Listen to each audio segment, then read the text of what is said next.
school. So I'm actually a year older than him. So we met when I was 17 and you would have been, I think you were 16 then. Yeah. So a little bit of a cradle robber. I just had the biggest crush on him. So when he first smiled, I was like, oh my gosh, that guy is adorable. He's really tall, so he obviously stood out more to me.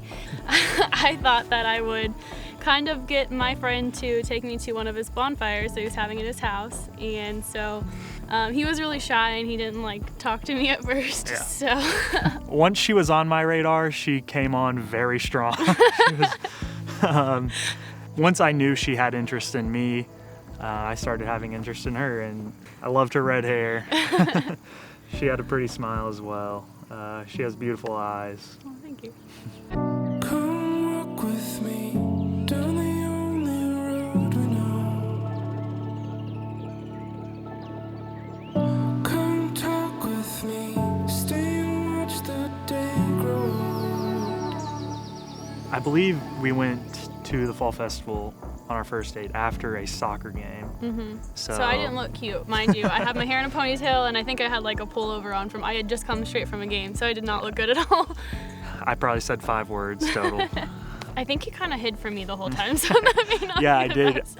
I did kind of like keep my distance. I knew I liked her from that first date at the fall festival. She kind of kept the conversation going. I didn't have to talk that much. It was very easygoing. I knew that I liked him after like the 3rd date. I knew he was gonna be Yeah. my best friend. And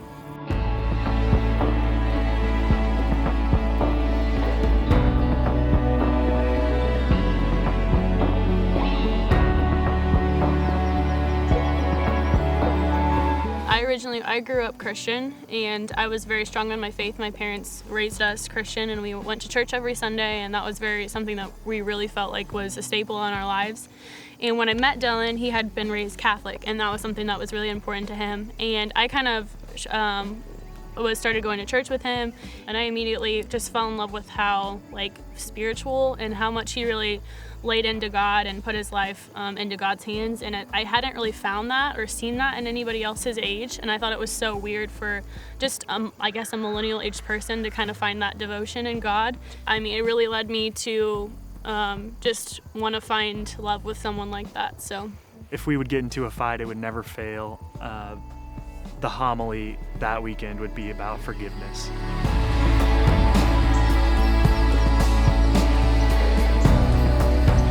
we dated all the way through college. Yeah. And then I had graduated. I actually graduated a little bit early, and I think we started talking about Hawaii just randomly. We were like, we really want to go take a trip, take a vacation. And so I was like, you know what? Let's just go to Hawaii. We have the money. Let's just do it. So We had this plan for 6 months, and everybody was asking me if I was going to propose on that trip. I didn't think he was going to propose, and everybody kept asking me. And I was like, well, 1, how would I know? And 2, there's no way, because he would get I thought he would get nervous and he'd probably give it away. Yeah. But, so I thought there's no way. I was like, I would know. And he kept saying, he's like, I don't have any money for a ring, so you people need to stop asking and stuff like that. So I was like, okay, we're just gonna go have a good time. It's fine. I didn't have any intentions to propose until about 3 weeks before. I really decided then that I was gonna do it. So I went ahead and asked her dad at Thanksgiving, which was about 2 weeks before we left. I got the ring shortly after that, maybe the next day. And so when we got on the plane, he was being really weird about his backpack. And then his mom had scheduled a photographer for us. And It I was thought, my dad. Oh. My dad.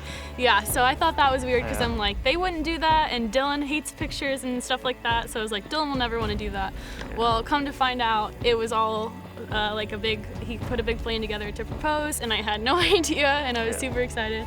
And even the cutest part was he put this little note inside the ring box so that the TSA agents wouldn't give it away that he had a ring in his bag. And I thought that was so cute that he planned out all these little details just so I wouldn't find out and I could be surprised.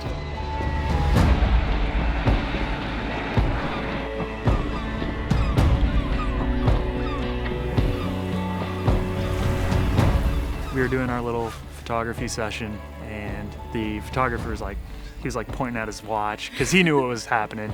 I had told him that I wanted it to be a surprise. I felt like I was keeping my nerves pretty intact through most of the through most of the photo shoot. They would have me wrap my arm around her and stuff for pictures, and she said she could feel my heart beating super fast. I could. I did not know what was going on. I'm like, I know he hates pictures, but for him to be like nervous about it is a different thing. There's this beautiful area in Lahaina. There's waves splashing up against rocks. It looked perfect. And most importantly, no one was around.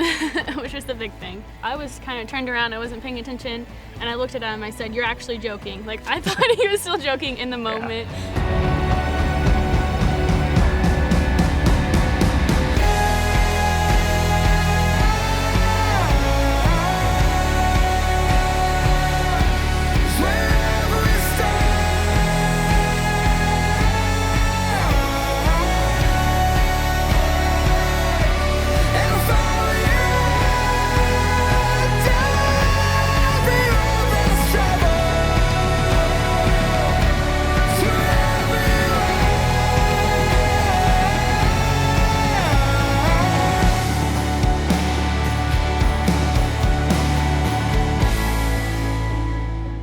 When the pandemic started, we knew we didn't want to delay getting married. We understood if we had to delay our reception and the party with everybody, but we knew we did not want to really delay getting married. Just a little bit like trying that we were, trying to get married in the middle of a pandemic, but then also trying to purchase a home and make all these huge life decisions when it didn't seem like anything was really like happening the way it was supposed to. I remember, I think it was May 1st on the dot, my mom had come upstairs and she's like, "Okay, so I don't feel like we're gonna be able to have the wedding that you guys were planning." And I was like, "You know what? Let's just call the whole thing off, have an intimate ceremony, and we'll make the best of it." And honestly, like, I could not have picked a better wedding day. I felt like we just had the best day and we could kind of take it one step at a time and get to enjoy it. So for me, it was almost like a weight was taken off my shoulders. Yeah. So I don't know if it was the same for you, but it was. I didn't really do a lot for the wedding, but I did want my family to be there and as many people as possible, just because it's so much better when you have all your loved ones around. Mm-hmm. So we went ahead and had the ceremony at the church, just with some immediate family.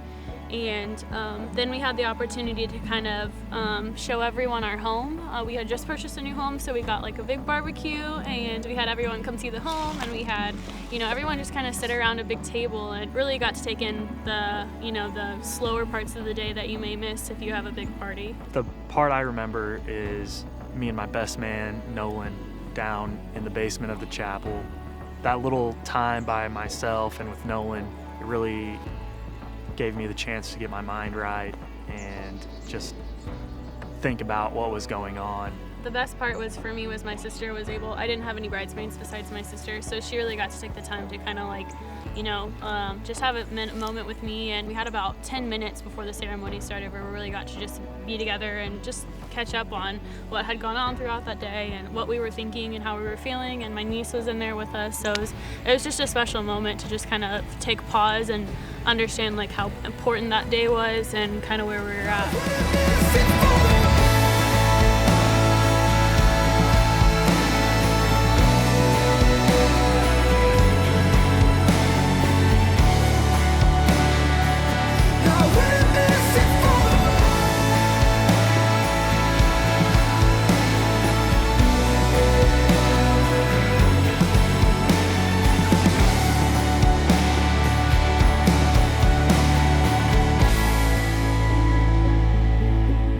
Family's a huge part of our relationship. We're over at one of our parents' houses at least once a week. Yeah.